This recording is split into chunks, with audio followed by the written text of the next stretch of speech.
Hey fellas, welcome to part 2 of Airfix's 124 scale P-51D build. In this exciting episode, I do a lot of stuff.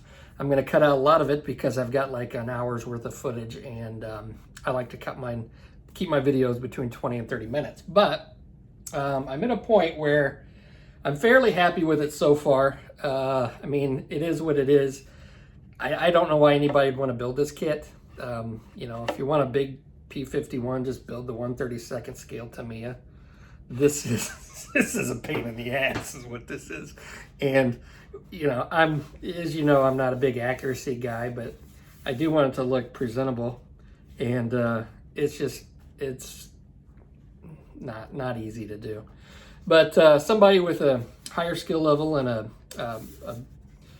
a more stringent devotion to accuracy could turn this into a masterpiece, a big masterpiece. But here we go. If I had to do it all over again, I'd probably just re-scribe all the panel lines, because you can see these ones up here I haven't re-scribed, and they're just big and wide and deep and just look horrible.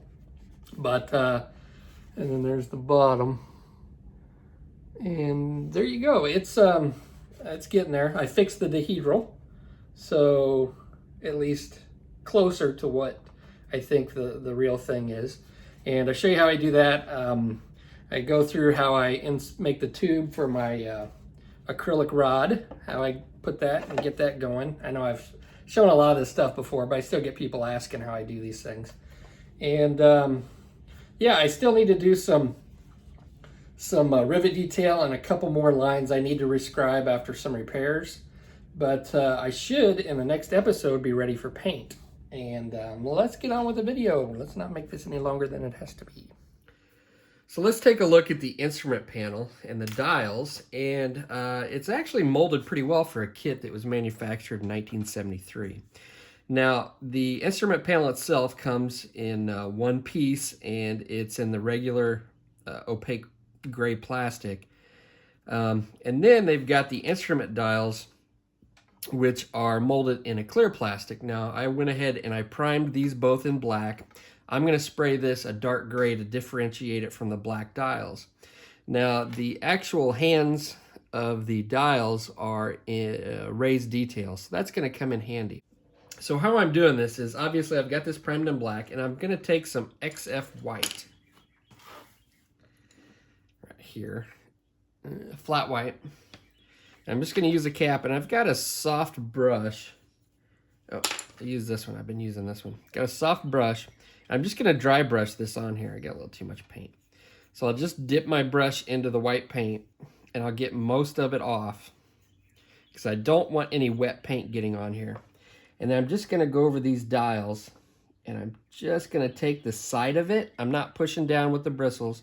I'm just taking the side of my brush, and I'm coming in here and trying to rub some of that drying paint onto the dials and make them pop out.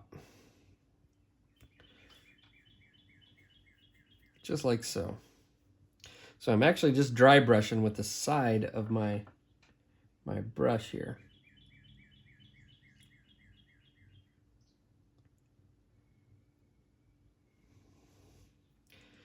And you can see how those raised details just really pop out with the white. And I'm just going one at a time. I'm not trying to do them all. Just concentrate on that side of the brush, wiping the small amount of paint that I have off to highlight those dials, those raised details.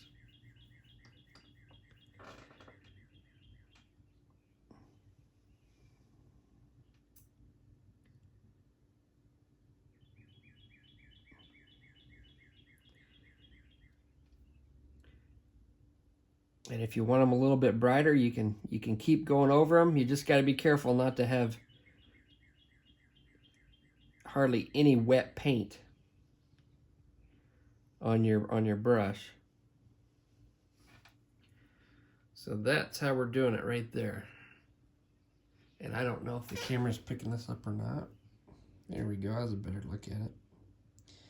All right, I'm gonna get on with painting these. spray this in gray, and I'm just going to paint the dials and switches. We'll push it through, and then in order to make the glass on top, I'll just use some Mod Podge. I've got some really glossy Mod Podge I'll throw on there, and it'll make it look like glass.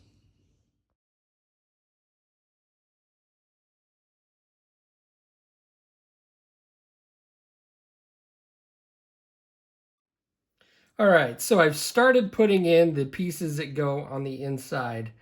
And there's, let's see, 1, 2, 3, 4, 5 pieces that get stuck in between the fuselage halves before you close it up.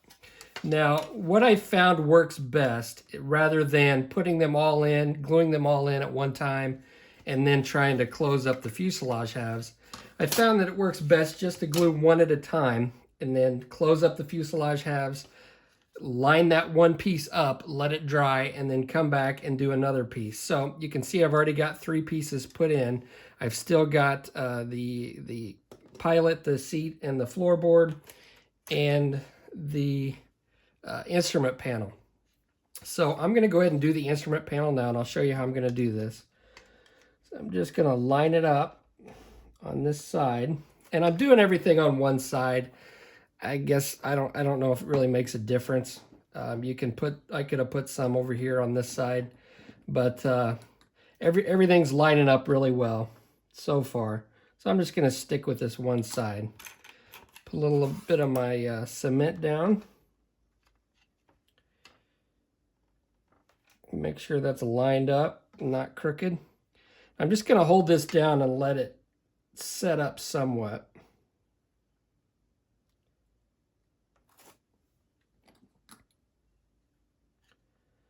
Put a little more glue down there.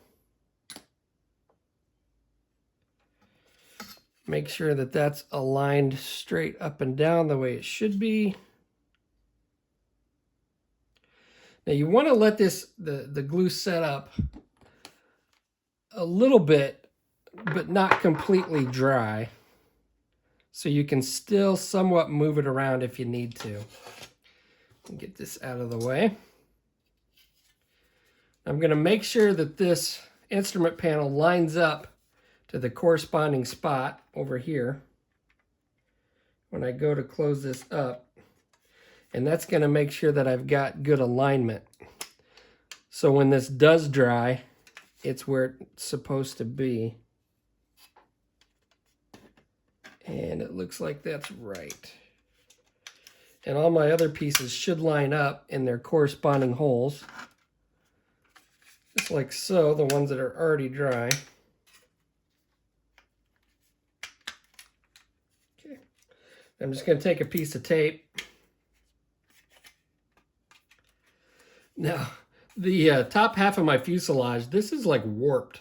So, I mean, it'll still go together because, you know, there's enough flimsy plastic there that I'll be able to push it together and glue it, but it is warped a little bit. And I'm going to go ahead and tape down and align the whole plane with each time that I glue a piece in.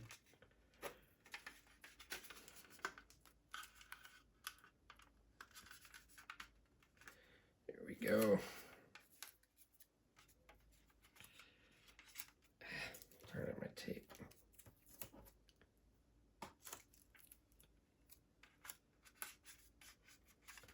And that keeps everything in alignment.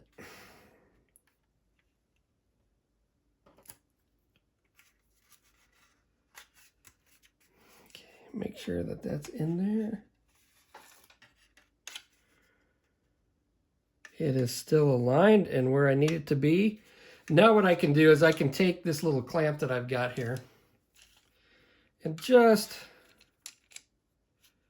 put a little bit of pressure on it to hold that in there until that glue dries on the instrument panel. Okay, now I'll leave that for the glue to set up. And then once that sets up, then I'll come in and I'll glue the pilot and the floorboard in. All right, so I've got it all together, at least the fuselage halves together, and I've got all the seams taken care of, I think. We'll find out once we prime it. And yeah, there's nearly nothing on here that fits exactly the way it should, but I guess that's to be expected. Now, since I am going to mount this on a base, now's about the time that I want to take care of how I'm going to mount this. So I've come up with a base. I think this is like a 9" by 9" square base. One of the last ones my dad made me before he died. So I'm going to use this, and I've got a 3/8 inch acrylic rod that I'm going to use as well. Now, I saved these straws, and I'm going to go over this. I went over it before in other videos, but a lot of people ask me about how I mount my planes. So I got a 3/8 inch acrylic rod, which I got off eBay, I believe. And then I get these straws. I forgot where this came from. It was Dairy Queen or something. I'm not sure. But I always save these bigger straws because they fit around these 3/8 inch rods. Now, there's a little bit of wiggle room, but what I can do when I go to mount this is I can wrap some tape around the top of this that you're not going to see, that's going to fit up inside there, and it'll grab on. So I'm going to use this as a tube inside of my plane to mount. Now you can see, now this little hatch here, I'm not going to glue the hatch on. It's like a flap or something. I'm not sure exactly what it does, but I'm not going to glue that in. Instead, what I've got is I took a piece of plastic card, cut out a hole that will fit this, and I'm going to shove this inside here. And then I'm going to use 5-minute epoxy to hammer this down inside of here. And then once that dries, then I'll cut off the excess here. And then that way my acrylic rod can fit up into this tube, and I can mount it that way. So pretty simple. That's about as simple as it gets right there. Now I did cut one of this end at a slight angle, so it'll fit tight up against there, because when I put my straw in here, I do want that to fit tight because I am putting 5-minute epoxy in, and I don't want it all to leak and go everywhere inside there, just because I'm kind of a neat freak. So there we go. I'm going to get 5-minute epoxy on this. I'll take some pictures of what it looks like when I'm done, and then we'll go on to attaching the wings, which is a whole nother matter in and of itself. So I'm not sure how that's going to work out, but I'll see you in a bit.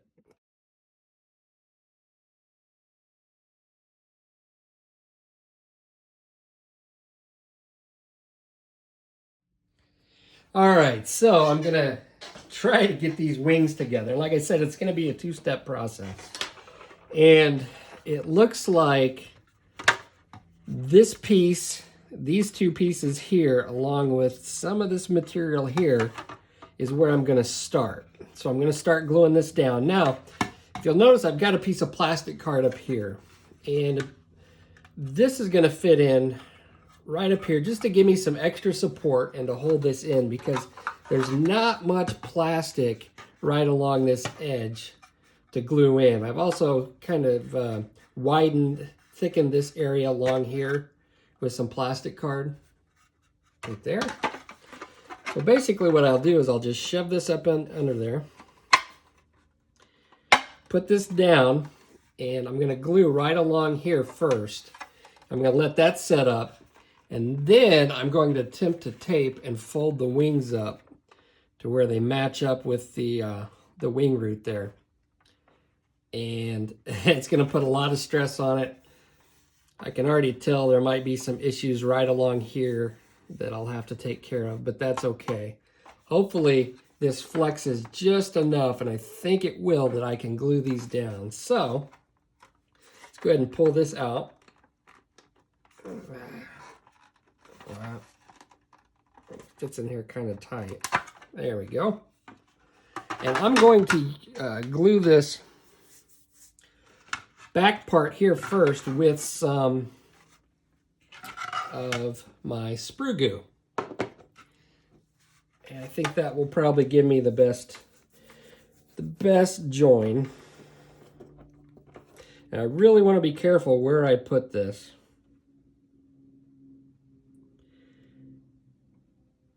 So I'm just going to put it along here.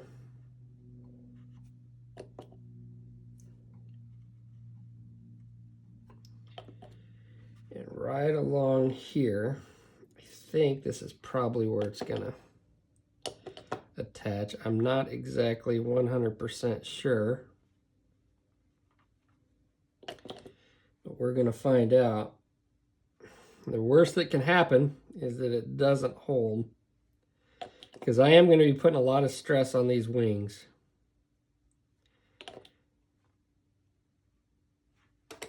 And I may actually put some of my Tamiya cement on this side.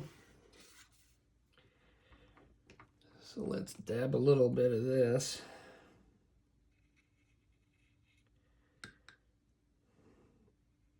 Right here. And right along here.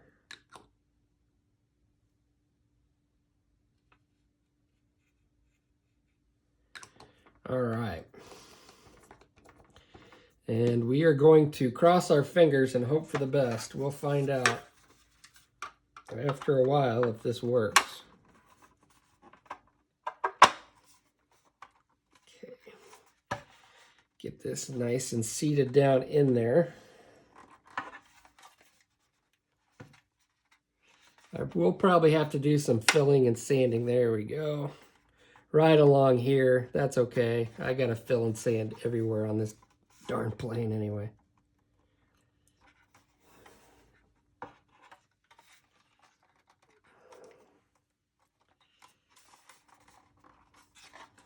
All right. Now I just need to figure out a way to hold this. I think it should stick. Or it should hold. I don't have to compress it. I think it will be fine.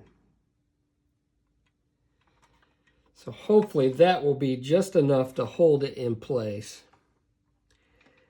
And I may actually, there's another piece. This piece right here goes in like so. So once this dries, I may actually put this in, and that's going to help hold this piece in right here. So I may actually do that as well. I didn't even think about that before. Just like that. So I'm going to wait for this to set up, and then I'll probably glue this piece in, and then I'm going to carefully go along and figure out the rest of it. So there we go, guys. All right, so what I've done is I went ahead and I taped up this part. Well, I glued the front down and then taped it up to make sure that it was going to hold. And then once that dried, I went ahead and took tape and lifted up the wings, as you can see here, just like this, and then took my cement and glued right along the wing root.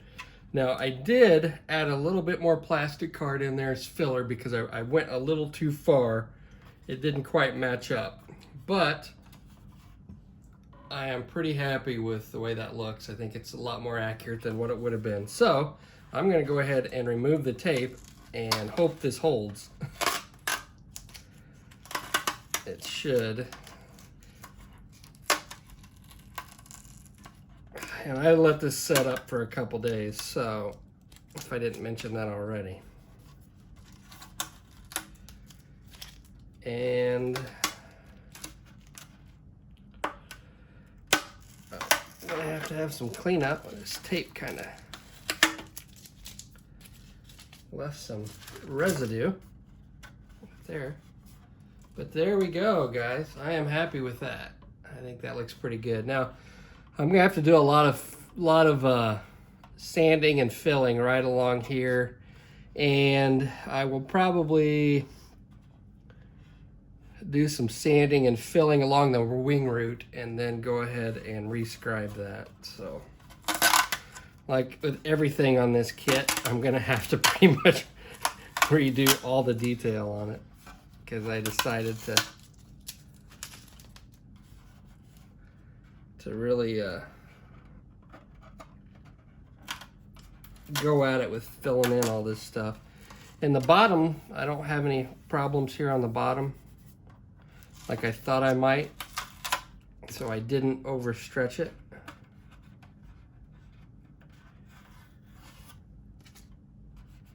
So there we go. All right, I am happy with it.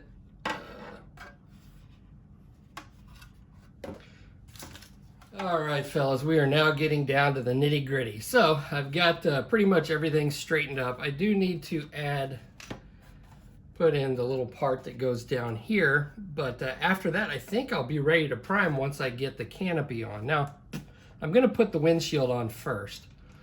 And I've already done my trying to dry fit and test fit and all that stuff. And I've got it to about a point where it's about as good as it's gonna be. Now I did have to do some sanding and stuff along the top. And because I had to fit all these cowl pieces on, it just didn't quite go perfectly. And plus I think the kit probably just doesn't fit very well. So I've got this about the best I can get it. So as you can see here, I've got the actual canopy taped on here, taped in place. Now I think I mentioned this before, but I'm not gonna glue this down. I'm gonna keep this where I can remove it because I'm probably gonna get greeblies inside there, so I'll be able to want to clean that out. But I've got the windshield here, and I've already painted the, whatever they call this. I forgot what they call it. But I've already got that painted. And I am just going to fit this on here, and I'm going to take some Tamiya extra thin quick setting. I'm just going to put a little dab right down here on each side. Now if you can look right there, I'm going to have some gaps, and I'm going to have to fill those in. And what I'm going to use for that is a Tester's clear part, or clear part cement and window maker. Now a lot of people glue their canopies on with this. I don't like it because it's just not that strong. And since I'm going to be taping and masking and doing all kinds of stuff, I really want to have it buttoned down as best I can, which is why I'm going to use the Tamiya extra thin. And like I said, right here along the sides, I think that'll hold it. And then with the clear part cement up front, I think it'll be okay. So it is what it is. I'm going to go ahead and clean this off.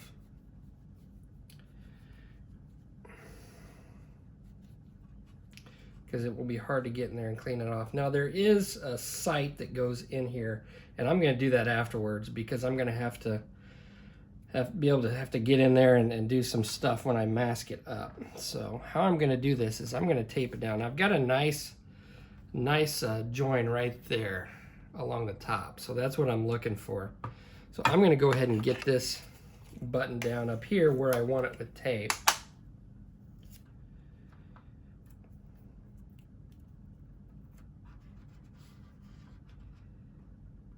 Okay. Now you do want to be careful using Tamiya extra thin around these clear parts, because it does have a tendency to creep, but if I use just a little bit, I should be okay. So basically I'm using the tape to just position this where I want it, right along the top here.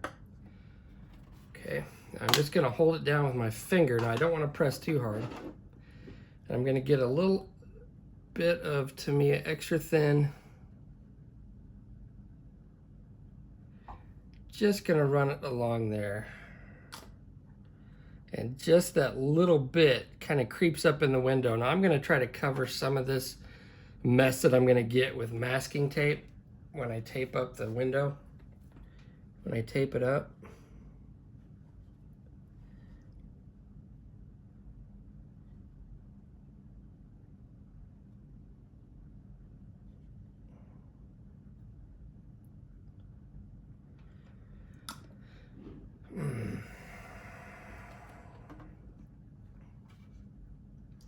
So I am just going to hold this like this. Now, once this sets up a little bit, I'll come in here and I'll show you how I'm going to do this with the Tester's clear cement. And then I'll probably use some other stuff to fill in the rest of the gap. I'll go over that just because it is going to be a pain in the butt. And I'll just do the best I can with it. So,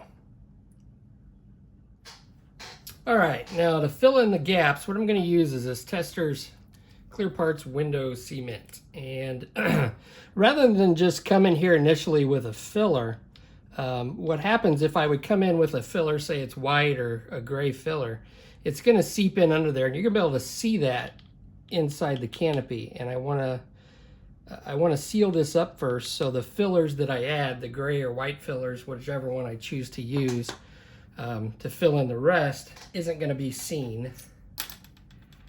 And so basically I'm just filling this in with clear. So I'll take my glue looper here. I'm going to get a bunch on here. And I'm just going to start filling in. Now it's going to take a few passes, but I'm just going to put it in here and try to get it in these crevices. And it's going to be kind of hard to see because it's obviously a big model, and hopefully the camera's picking this up. Just get it up in there. So this is going to help button down, reinforce the Tamiya extra thin, and hold on the windshield, and it's going to act as a clear filler to seal this up. And this is kind of a big space. I could have come along here and added some material, which probably would have been a better idea, to add material first with some kind of a filler and then put this on. But there were so many spots where this didn't fit right. I just kind of gave up on it and said I'll do it this way. Okay, now what I'm going to do is I'm going to take a Q-tip. I'm going to wet it with my spit, and I'm just going to come along here and wipe away the excess. Okay, now I've got it all filled in, but it will probably sink back and there may be some holes that pop up. And I'm just going to come in here and I'm going to keep repeating that process until I build it up to where I got this front part of this windshield all sealed up with this clear part cement. Okay. All right, now what I'm using to fill in the rest of the gap right along the front of the windshield is Mr. Surfacer 500. And I've got this thinned down actually because I was airbrushing it. It's a little too thin, which means I'm gonna have to put a few more coats, but I'm just taking a little brush and I'm coming along and I'm slowly building up that area. And the reason that I'm using this is because I can take a Q-tip soaked in isopropyl alcohol or some really tame lacquer thinner. You don't want to use the hardware store stuff because it'll hurt the plastic, but I've got some leveling thinner that seems to work well with that kind of task, and it doesn't hurt the plastic. So I'm just going to keep building this up, and then I'll take my cotton swab and clean up around it, and that way I don't have to sand around the clear parts, because I want to avoid that if I can. I mean, it's not that big of a deal if you have to sand around clear parts. Just means you have to do some polishing. But yeah, I like this method a little bit better. It takes a little longer, but it's a little less work in the long run. Now you can see I do have this masked off. And what I did is probably not completely accurate, but because I had glued around here and it just looks kind of nasty right along the bottom, I did cut my my masking just a little short, and I don't think you're gonna notice it unless you're like a hardcore P-51 guy that says, oh, that windscreen's not correct. It's fine. It's just gonna look a lot better cutting it a little short than cutting it all the way down to the bottom where the plastic meets the clear part plastic. So all right, I'm gonna let this dry and I'm gonna keep adding some coats. I'll probably have a few more coats to add, and then we'll come back and clean it up with some cotton swabs. Alrighty, fellas, so I've got it all primered up, and what I use for my primer is, well, I initially shot it with some of my Mr. Surfacer 500, but this comes out really grainy, but I just wanted to put a thick coat of this on here, and then I wet sanded it, and then I threw a couple coats of Mr. Finishing Surfacer 1500, and then I wet sanded this. So I've got a pretty smooth finish. And after that, I went along and I drew out all of my panel lines with a small Sharpie, a little thing right here. And so I've got a good idea of what it's going to look like before I start scribing my lines. Now, I've already started scribing, and I know I've touched on this before, but what I use various tools for scribing. I've got this little dental pick right here that I typically use with templates, because I can get in here and like do small circles, and I've already done these right here, and it works really well. Now for my lines, I like to use this RB production scriber, which is really got a really fine line on it. I've also got this JTech tool. It's kind of hard to find. It's a plastic cutter, and you can find them on Amazon. Maybe not by this name, but a similar thing. And it has these little blades right here. This is one of my favorite tools for scribing lines. I've also got this Tamiya one. My scribing tapes, I've got your Dymo tape, DYMO tape, and I'll show you how I use this. I got a special trick that I use. And then I've got this high Q tape, which is a scribing guide tape, and it's clear, and it's okay. A lot of people recommend it. I don't know. I like Dymo tape for straight edges just because this really holds its shape. So we'll go ahead and run through a couple of these, how I use it. So what I'm going to do is I'm going to take some of this Dymo tape, and if you've ever used those little things that I guess they're called Dymo printers, I don't know, but you can like make labels with these. You stick these little strips or rolls of tape in the little label maker, and you can make labels. But that's what these are used for. That's pretty inexpensive. But in order to cut down on the amount of tape I use, I like to cut these in half. So I'll just take my scissors, and I'm going to cut an irregular line just so I know where my straight edge is on the sides. And now I've turned this one piece of Dymo tape into two. And again, I'm cutting it in an irregular shape, so if you try to cut this straight, you're not going to get it straight, and you're going to get confused on which line is your straight edge. So like that. I'll go ahead and peel this off.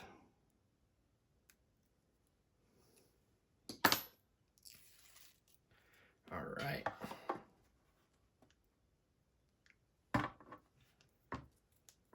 And I'll throw this down here, right along my line. And I like this stuff because it's thick and it doesn't bend. If I would have used this high Q tape on here, it's harder to get a straight line with the high Q tape, I've found. With the Dymo tape, because it is so thick and stiff, it's a lot easier to get a straight line. You can still bend it somewhat, but it's a lot easier to get that straight line.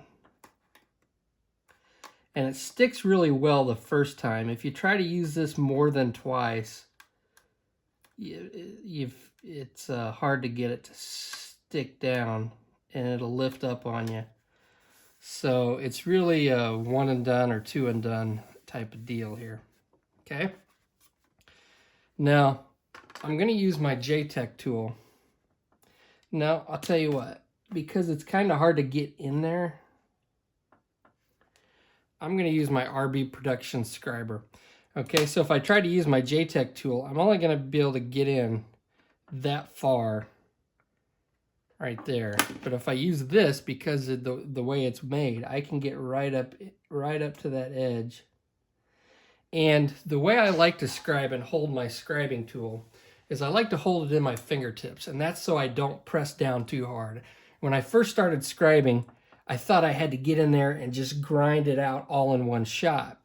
But the key to scribing is to do it lightly and do it in a number of passes to get the depth that you want. So I'm holding it in my fingertips so I don't put too much pressure on it.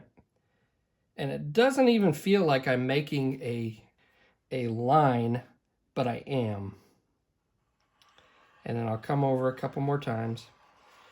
And you'll find after you practice doing this and see your results that it doesn't take much to scribe a noticeable line. You think you got to get it real deep and you don't. Okay.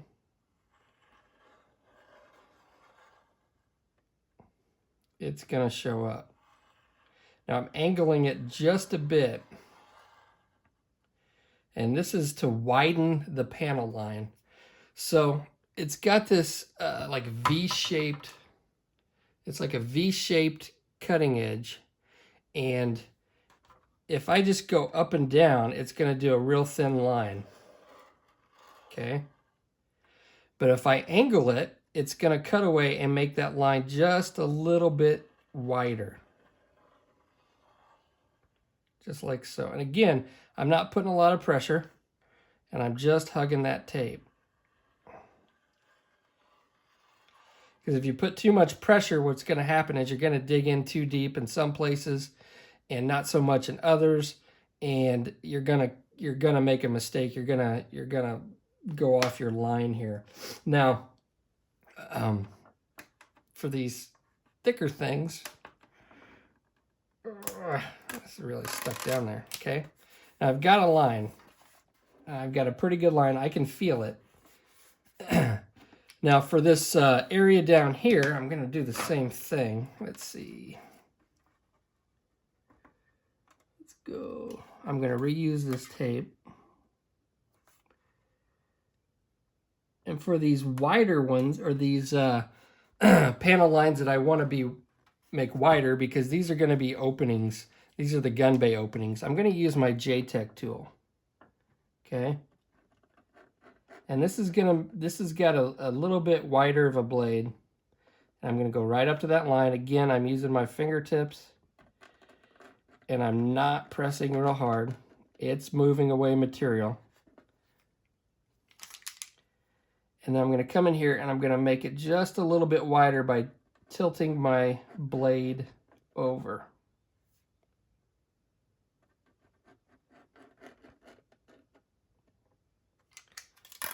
Okay, and I'm not pressing real hard. Now I can come in here and I can find my line. And I'm just going to go, okay. Now I'm going to tilt it the other way to make it even more wide. And again, I'm not applying a lot of pressure. And when you do this over top of primer, you really don't need much pressure at all. You're just cutting through that layer of primer and just into the plastic. Okay. Now it's kind of hard to tell because I do have a black line there, but once I spray my top coat on here, I'll probably throw a black coat on top of this. You'll be able to see all these panel lines. Now, it's not really going to match these panel lines up here because these are really wide. I should have probably filled those in, but I'm going to live with it because, you know, whatever. It's not that big a deal. Now, these aren't quite as bad up here. There is going to be a difference in the width and the size of the panel line, most likely. But that's okay because this is on the front of the plane, and I don't think typically these got filled in. Maybe they did. I don't know. But either way, they should look pretty good. So I'm going to get on with this and see you in a bit. Now that I've got all the panel lines scribed in that I'm going to scribe, I went ahead and threw a coat of black over top of it. And that's going to cover up all the markings I made with the Sharpie, and it's going to show me, give me a better idea where my mistakes are. And when you scribe, you're probably going to make a mistake. And when you scribe basically a whole plane, you're going to make lots of mistakes. So what I'm going to do now is take some Mr. Servicer Gray. I'm going to come along and I'm just going to start patching up some of these areas that I made mistakes on. I went over the line, or like right here. I think I'm probably just going to get rid of all these panel lines, to be honest with you. I see a lot of people do that because they were supposed to be covered up. I'm not really liking how they turned out, so I'm just going to do away with them and say that they were all puttied over, which I think is what they're supposed to be, but I'm going to go ahead and get rid of those, but I'll do those later. But see, we're like right up here. There's a little spot that I went over, And they're going to be all over the plane. Just little mistakes that I made. And this is not going to be perfect, and I don't expect it to be perfect. But if I can correct some of these things, you know, I might as well do it. Now, if I had it to do all over again, I probably would have just redone all the panel lines. I mean, they're just so different. These are such wide gaps compared to what I have scribed in there now. You know, I thought it would look okay. I don't know. I mean, I'll live with it. You know, it is what it is. But I think if I had to do it all over again, I probably would have just either not done any of them or done all of them. So, I don't know. But once this Mr. Surfacer here is dry, then I'll come along with some 800 grit sandpaper and I'll wet sand this flat.